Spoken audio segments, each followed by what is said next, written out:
One thing that I've been running into a lot recently is people who cannot believe that they're wrong about a subject or different subjects. They cannot believe that they're wrong because they believe that they have a relationship with their Creator and that He is the source for what they believe. They believe that He is leading and guiding their thoughts present time because of events that have happened in their past and because of a spiritual feeling that they have or are having. They believe that because He rescued them from this or healed them from another thing, that it proves that He is still working with them. This is not necessarily true. Consider Yeshua's statement in Matthew 22:14, because many are called, but few are chosen. He had just finished giving a parable using the marriage banquet and how some will show up for the banquet, but they will not have the proper garments. They will not be clothed in His Father's righteousness. Therefore, they will be thrown out into the outer darkness. They were called to the marriage, but they did not anoint their eyes and have their garments made white by His blood. What happened to them? Their Creator, the one that called them, allowed Satan access to them, and they were led astray by him. He led them to his different rabbit trails, and He led them away from being made in their Creator's image. The rabbit trails come in a variety of packaging. Satan has a path custom designed for everybody who has given it over to him. The question is, what causes our Creator to give us over to Him? It is our disbelief that leads to our disobedience or our rebellion. I finished the last video with talking about Revelations 21:8, but the faithless and the disbelieving and the abominable and the murderers and the fornicators and the sorcerers and idolaters and all liars shall have their part of the lake which burns with fire and brimstone, which is the second death. He is categorizing those who fear to believe Him or lack faith, and those who do not believe Him in with the murderers and fornicators and such. It will be burned up. Many of you think that this does not include you because you say to yourself, I believe in Him. Well, believing in Him is far from believing Him. Even the demons believe in Him. They believe that He was even the Son of the Most High. He actually cried out to Him in one recorded verse. An example of believing Him is believing the seventh year Sabbath that He has placed before you. Are you acting on it by believing in His provision and trusting in Him, obeying this commandment? Most of you dismiss this commandment because you dismiss me, who it was sent through. Even this is a choice not to believe Him, because He made a couple of proclamations in His word that testify that I am His servant. But most of you thus far have chosen not to believe His word and His proclamation. And I've talked in other videos how the mark of the beast is disobedience and rebellion. So I want to make sure that you're walking in agreement and obedience with Him. Today I'm going to talk about the rabbit trails that lead you away, or lead any of us away from staying on His narrow path, thus cause His seven spirits to be removed from you if you had them in the first place. Some of you might not have even had His seven spirits to begin with. You might have been led on a rabbit trail by Satan before you even got to the repentance part of it and entering into a contract with Him. If so, the signs that you received that you believe were from your Creator might have come from the deceiver, or they might have been from your Creator who was trying to call you from the deception, but you just didn't keep coming either way. Satan is certainly capable of manipulating our minds and even staging healings to some degree and other miracles and signs and wonders. The scriptures record this. And we use an example that I have spoken of before to illustrate a possibility of this. There's a man in the world today that is convinced that he is one of the two witnesses. Actually, there's several. Just talk about this one today. He bases his conviction on he had some spiritual feelings and his back was healed. I've had some dialogue with this man, and he seems very genuine and sincere. The problem is his beliefs are way out in left field, and they're actually out of the ballpark, and his works do not testify to him, nor does my Father's word. From what I gather, he believes that there is some spaceship hiding behind a holographic moon or something like that, and the measuring reed spoken of by John is some drawing that includes ET in it that he received from some alleged divine revelation. He has some very whacked out beliefs that do not explain the works of our Creator at all, and nor are they true. Yet he is sincere, and that he is the real deal because his back was healed. That's his evidence. So, a lot of people believe some crazy stuff just because they believe in the signs that they've received. And I've had miraculous healings as well, but I don't think that you've ever heard me discuss them as the proof that he is working with me. He used his word to testify to me. Some of the miracles he's given in our lives to call us is awesome. Anyway, that doesn't mean that they're proof that he's still working with us. I hear things from many others like, I know that he is my source because he took the desire that I had for drugs away from me, or he healed me from my whoredom. And for some, he delivered them from a sure death, or maybe even delivered them from a sure death multiple times, as he did with me. But are these present-day proofs that he is working with us now? Actually, I can tell you from my own examples, he even delivered me from the clutches of death when I was far from him. So it was not because I was in agreement with him yet.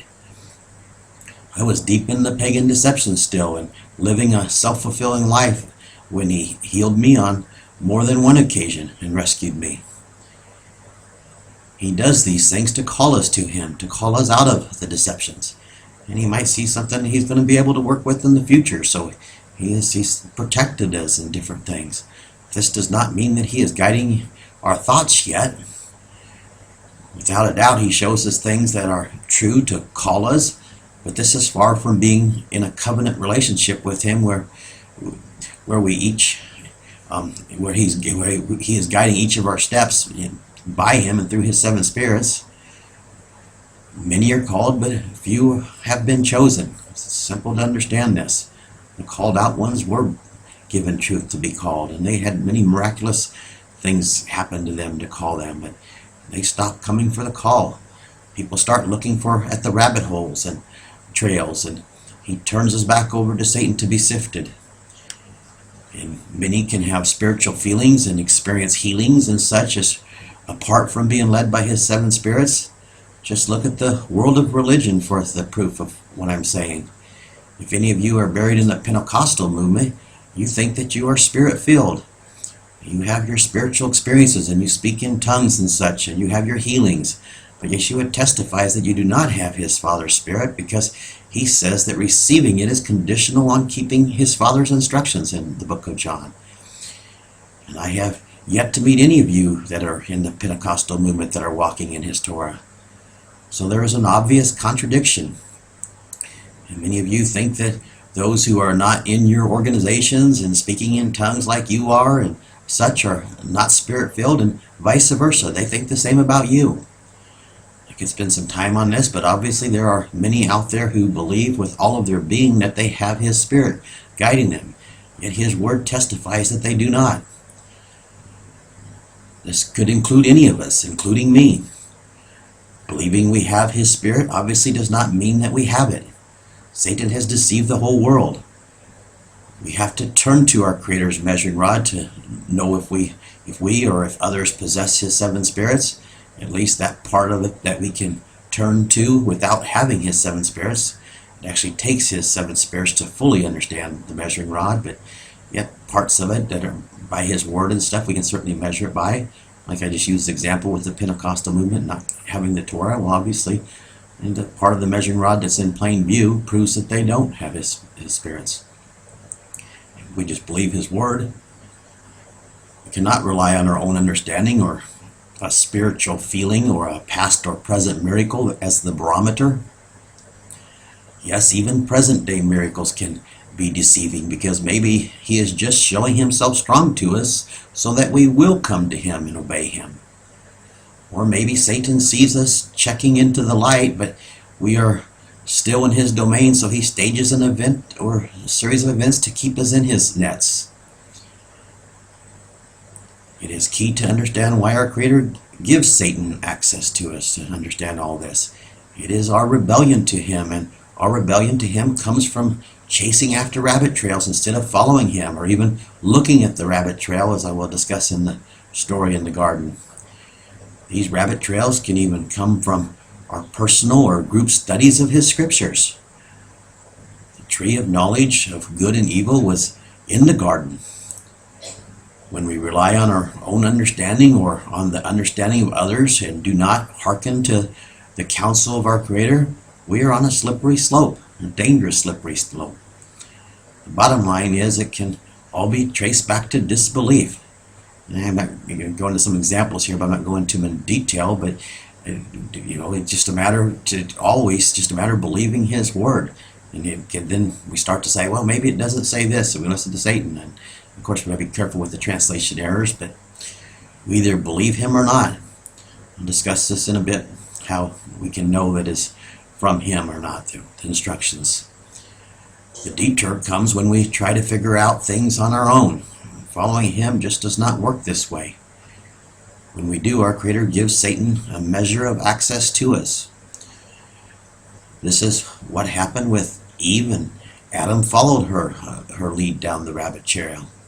In Genesis 3, verse 1, the serpent was more deceptive than all life in the land which Elohim had made. And he said to the woman, did Elohim say that you cannot eat of every tree of the garden? Why was Satan even allowed in the garden? Satan was allowed to enter into the serpent and to test her because she looked upon the fruit of the tree of knowledge of good and evil with favor. My father saw disbelief in her heart. She was already beginning to question her Creator in her mind. Otherwise, she would have continued in his protection, underneath his wings. The same is true with us. We must believe him and not question him. In order to do this, we must know his voice. Satan enters in with the part truth, as he always does, even today. He starts to create doubt. He knew that there was only one tree that they were not to eat of, yet he uses a play on words to establish doubt and something to fuel Eve's questioning of her Creator. Verse 2, and the woman said to the serpent, we may eat of the fruit of the trees in the garden, but the fruit of the tree which is in the midst of the garden, Elohim said that we cannot eat of it, neither can we touch it, lest we die. Eve answers with truth, but Satan had his directions set up already because he had access to Eve's mind, so he knew which buttons to push. And Eve was continuing in her error because she was listening to the source of the rabbit trail. She should have stomped on his ugly head for misquoting her Creator, but instead she gave her ear because gave him his ear anyway, her ear to him. But she was already questioning is the bottom line. In Genesis 3 verse 4, and the serpent said to the woman, you will not die. The Hebrew text has just 3 words that are translated as you shall not die. They are die not die or not die die are the 3 words used.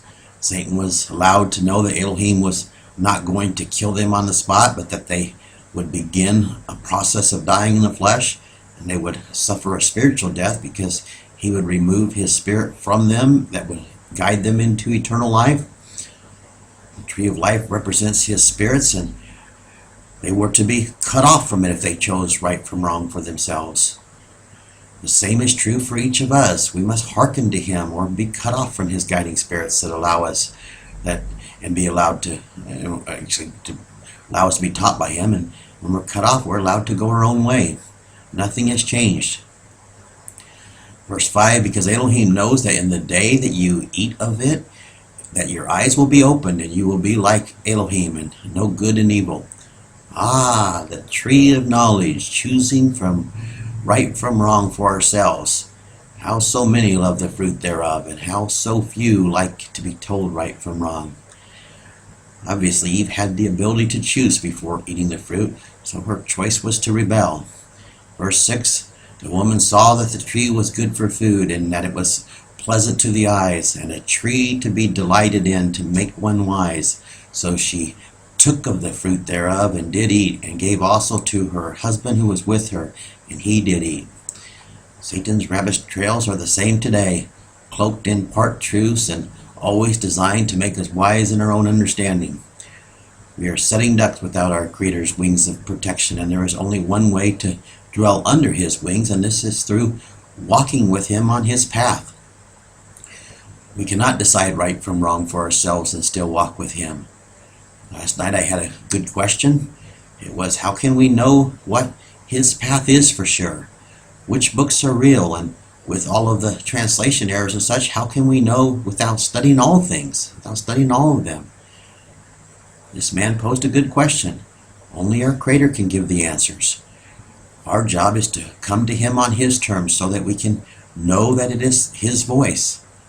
To understand, we must begin with understanding that He created all things, and this includes evil. So if He created evil, He created it to accomplish His purpose. There was a reason why He created it. He created us to be made in His image so that we could be given eternal life with Him and His family. Therefore, He created evil to help make us in His image. It starts by turning to His creation for the answers, and to be sure. If you believe in Him, you must believe that He sustains all things and that He created all things. If you study His creation and not through the teachings of man, you will see that there is good and evil and life and death in His creation. Everything of His is a classroom. Man cannot be our classroom. He gave us a basic chip to want to live. Even the animals have survival instincts to show this. Some of us suppress these instincts and roll over, but we have the basic desire to want to live. In our programming, we also have the basic understanding of beauty, like appreciating the lilies of a field or a sunset. If you have hardened your hearts to not appreciate the beauty of a baby or the lilies of the field or even a kitten or any of the countless incredible examples of love that He has given us, this is because of choices that you have made. If we really choose love, then we would choose to hate anything that opposes love, anything that destroys love. People who say that they have love and are tolerant to that which destroys love have let Satan's lies program their hearts. This is simple. If you think being tolerant to evil is love, you have a program flaw, a virus. Things like homosexuality, adultery, lying, cheating, stealing, whoredom become things that we loathe when we begin to understand why we are here and what true love is.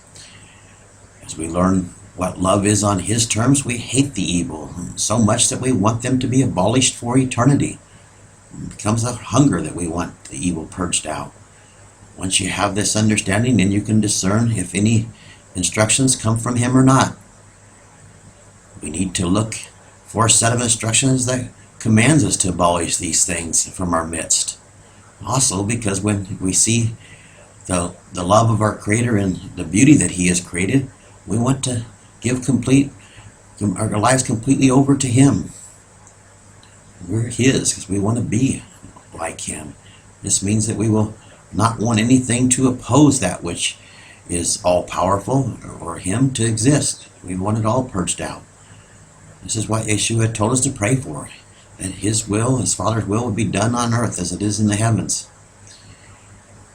His love becomes the criteria to know how things are measured, and this includes the text that we consider to be His inspired word.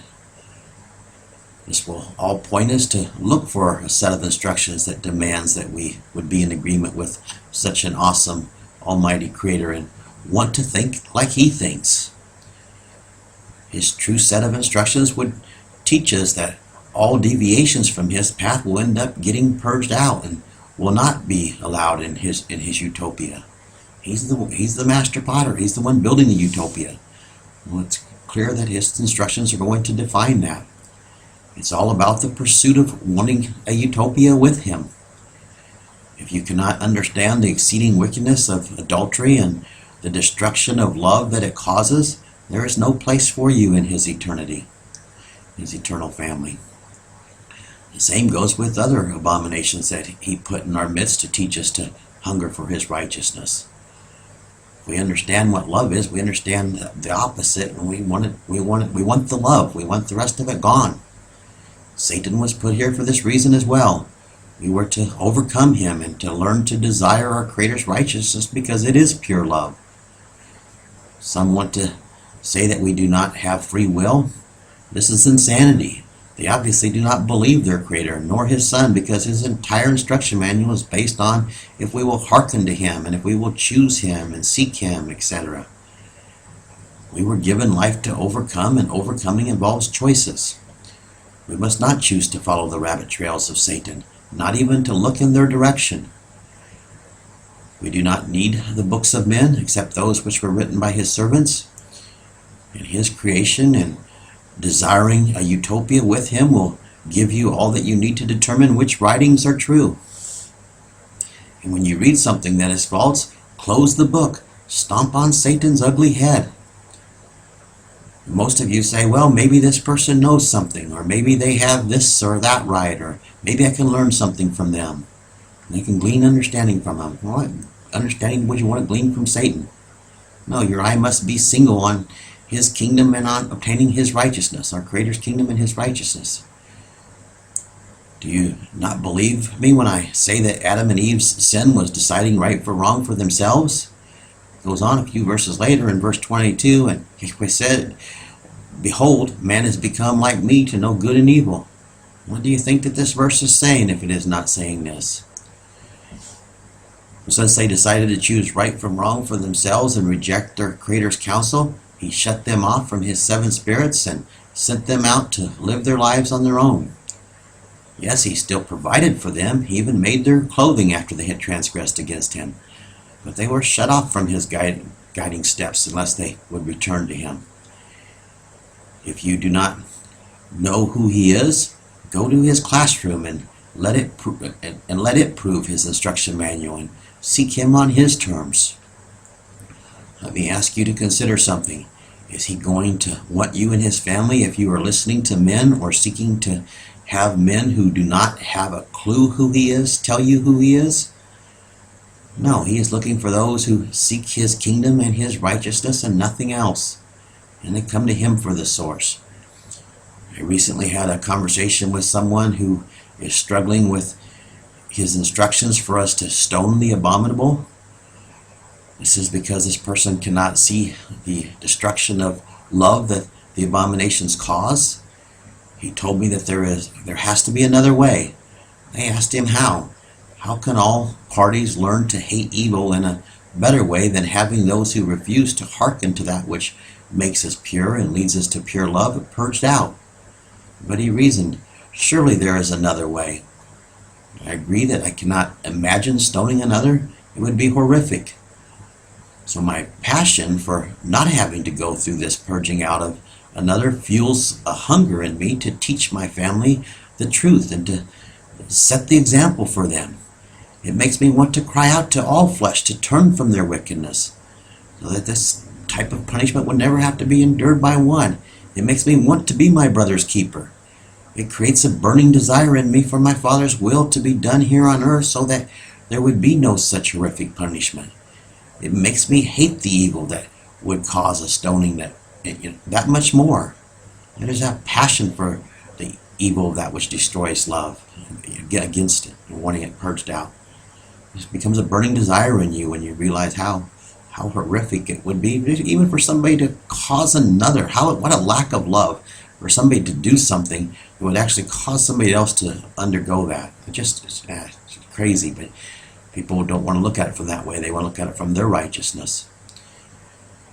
And it should create the fear of being stoned would create a fear in all to even entertain a thought that might lead to an abomination that would cause them to be stoned. Less more to cause someone, like I said, to have to witness such an event or be a part of it. Obeying Him, and this would cause us to be ever mindful of what these abominations lead to, and they would be purged out and not allowed to poison the happiness and the love of others. Just look at all the child molestation and the things, the hurt and the cause that come from all that. Unbelievable what man has done to one another. And we would learn to help our Creator build His utopia. It would be our desire to want to purge out evil. So, of course, none of us would want this type of evil in utopia. You want that? having the threat of my children being stoned for being rebellious would teach me to teach them the way that they should walk, that would lead them to the utopia. Out of love for them, I would instruct them from the time that they got up until they went to bed, so that there would be no chance of them ever getting stoned. And this is a commandment too, we read in Deuteronomy 6. This is what love is. It is not love to tolerate that which destroys love in our midst. It's just hateful for you to let a homosexual, let's put him on a list, and child molester on a list, so living in our community, so so we maybe can try to keep our eyes on him. Now what happens if you don't keep your eyes on him and he ruins some child's life? Is that love? Man's righteousness is crazy.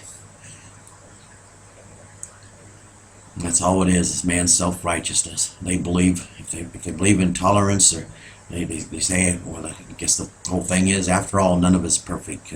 It's the reasoning behind that. Well, we're commanded to be perfect, and of course we better make sure we have the log taken out of our eyes. This is a serious subject, and to understand it, you have to understand why we were created. It all goes back to what he's building. If you can't understand that, then obviously you're not going to understand how come evil needs to be purged out. Yeshua taught that we must make sure that any judgment that we have is not from ourselves, but from his Father. That's why he said, I judge no man, but my judgment is true. Moses consulted Elohim for the sentence of anyone that was facing such a crime. Of course, we must not seek exacting judgments on one another, and we must forgive those who wrong us. This does not mean that we let evil prevail in our midst either. And Yeshua was not saying this either when he said that. I mean, he already had said he didn't come to get rid of one crossing of a T or dotting of an I from within his Father's Torah. It's all about seeking our Creator's righteousness. Man's righteousness is upside down on all of this. Murderers get out of prison and murder others. Child molesters grow, and child molestations keep growing because the numbers keep growing and spreading and such. And killing babies goes unpunished, and the cesspool of human behavior has flourished. If you think that he is going to let the adulterers and the homosexuals and such live in his kingdom, you have chased rabbit trails to allow you to believe such a thing. You have denied why we were created. We were created to become holy, or set apart from all that defiles us. Of course people can repent and change, and they should have the opportunity, but that's why we need to seek his judgment, not our own.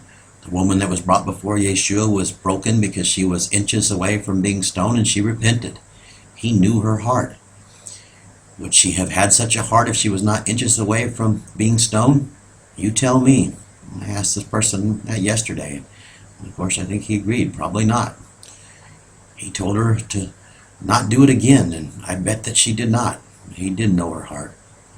Some say that homosexuality is genetic. I'm convinced that much of it is upbringing, but let's just say that in some cases they were born with it. Where do all diseases come from? They come from rebellion. They are a result of rebellion. And even if it's a disease, don't you think that their Creator can heal them from that? They turn to him. AIDS is a result of rebellion. Cancer is a result of rebellion. Yes, it may be caused by the contaminants of the world, but they are a result from rebellion. How do I know this? Because I believe my Father, and he says so. I know that if a son or a daughter asks me for a loaf of bread, I know that I'm not going to give them a stone. For the same reason, I know that if I ask my Creator for something and his answer is no, I know that there is a reason for it. And the reason just might be that he does not consider me to be his son. This is why we must fight to make sure that we are in agreement with his character, or who he is. We must bring every thought into subjection to his will. We must guard against looking into rabbit holes that lead to rabbit trails. Is this a burden? No, it is a delight to be taught by him. I often get asked to look at this article or to look at this video or that. Why would I want to look at something else when I know what is true? I know the voice that is guiding me. To look elsewhere for my education is committing fornication with him, an adulterous heart. People ask me, how can I know that it is him that I am listening to? It all goes back to examining everything against his creation. His creation testifies to the fact that he created good and evil, and believing and trusting that he is almighty, I can know that he has a purpose and a design and a plan. With that, I let his creation define his purpose, and I can know what it is. And knowing what his purpose is proves the writings of his prophets and the writings of Matthew and John. Yes, there are translation errors in them, so we have to have him guiding us through his spirits, through the translation errors. I know that the only way that I or any of you can continue to be guided by him is if we continue walking with him. It all fits hand in glove with why we were created. I had 2 different men tell me just yesterday that they do not see the importance of obeying the physical commandments of the tassels and the head coverings. Both of these men, without even actually meeting them, and I believe that my father is, or he was, calling them, but they are both resisting him. They had 2 different reasons. One of them believes that he is already in tight with my father because of some miracles and experiences in his life.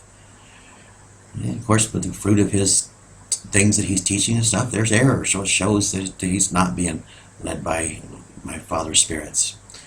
And the other one, he said he's not hearkening because he is not sure that these instructions are from his maker. The evidence that I have seen from both of these men is that they are letting rabbit trails distract them. And the rabbit trails are cleverly cloaked. Satan uses scripture as well. Just look at his temptation of Yeshua. He quoted the scriptures, but with his bend. Just as he told Eve the truth, he knew that she was not going to drop dead on the spot. It all boils down to letting our Creator's creation prove his word and then obeying him from there. I'm not sure how you can make yourself believe that all of this is here and this life is given to us for any other reason than to be made in his image. If you cannot see how his Torah was given to us in order to accomplish this, then you are far down one of the many rabbit trails indeed. If you think that the writings or the teachings of men who do not keep his instructions can bring you closer to him, you certainly do not understand how his 7 spirits work or why they were given to us. They are given to us to protect us from such writings and to teach us what is true. They are given to us when he and his other servants are our only source for truth to define, and they were given to define truth and to expose that which is false, so that we would turn from it, not so that we would keep looking in it for what we can glean from it.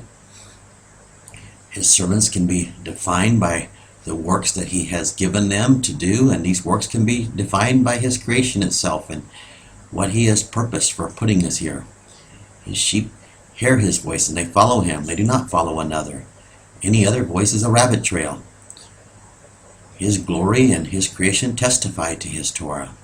If your eye is single, your whole body will be full of light. Our focus must be on his kingdom and on his righteousness and nothing else. If you do not know what his righteousness is, then let his creation define his Torah. And then let his Torah define how we receive his 7 spirits. And then let his 7 spirits define his logos. And there's the measuring rod, his character. His 7 spirits will teach you good versus evil if your heart is for the good, and you will, of course, if your heart's not for the good, you're not going to have his 7 spirits anyway, but you will seek to desire to purge out evil through them as well when you have them. And you will be made in his image.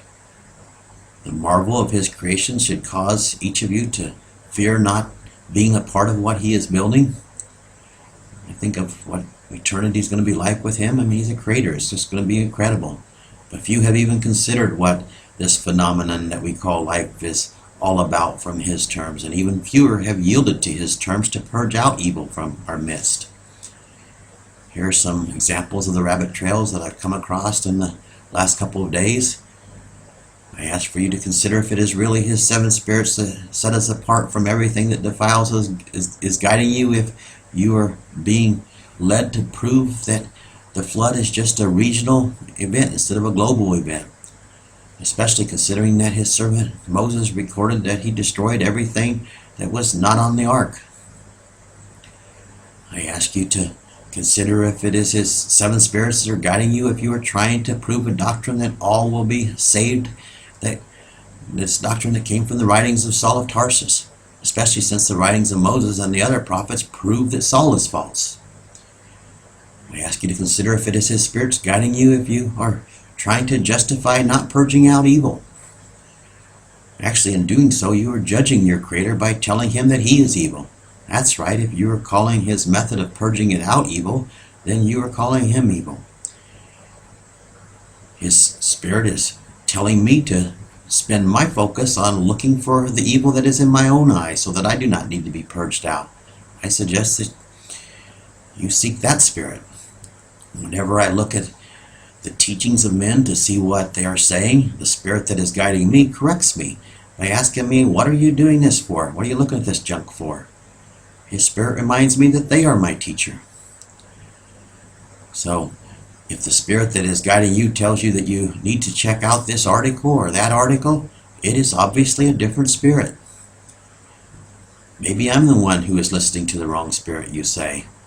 Well, the spirits that I am listening to are telling me, no, don't go down these rabbit trails. You need to remain focused on your Father's righteousness and his kingdom.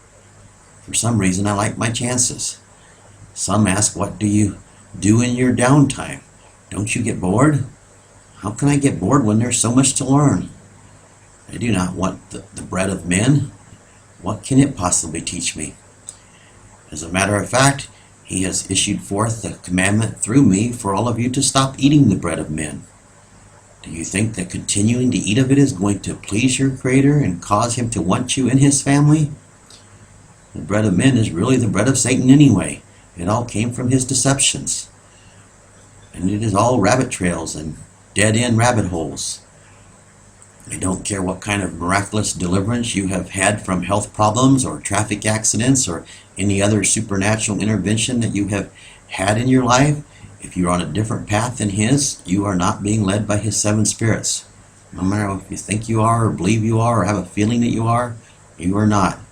They might be calling you to come out of the rabbit trails by letting you see some truth, but they are not guiding you yet. It's up to your response to come out of the dark and come to the light and keep coming to it. And then the measure of his spirits that you're receiving will increase. If I were you, I would fear being shut off from the call because only a few are chosen.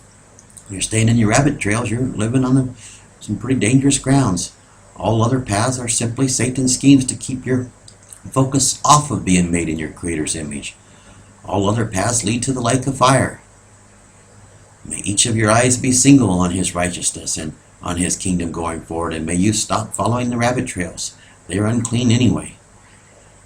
If you don't believe your Creator, you are given over to the enemy and led down these rabbit trails. The unbelieving will not be found in his kingdom. This is plain and simple.